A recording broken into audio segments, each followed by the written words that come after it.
প্রাথমিক বৃত্তি পরীক্ষা নীতিমালা প্রকাশ। শুভেচ্ছা সবাইকে। আপনারা দেখছেন দৈনিক শিক্ষা.com।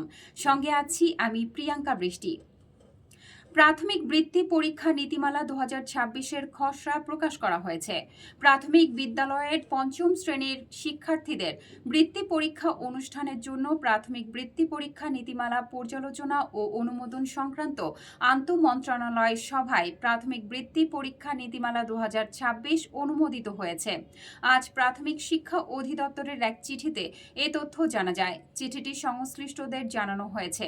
চিঠিতে বলা হয়েছে, প্রাথমিক বিদ্যালয়ের পঞ্চম শ্রেণীর শিক্ষার্থীদের বৃত্তি পরীক্ষা অনুষ্ঠানের নিমিত্তে প্রাথমিক বৃত্তি পরীক্ষা নীতিমালা পর্যালোচনা ও অনুমোদন সংক্রান্ত আন্তঃমন্ত্রণালয় সভায় অনুমোদন করা প্রাথমিক বৃত্তি পরীক্ষা নীতিমালা 2026 এতদ সঙ্গে সংযুক্ত সহকারে প্রয়োজনীয় ব্যবস্থা নেওয়ার জন্য পাঠানো হলো। দৈনিক শিক্ষা.com এর ইউটিউব চ্যানেলটি সাবস্ক্রাইব করতে ভুলবেন না। ধন্যবাদ।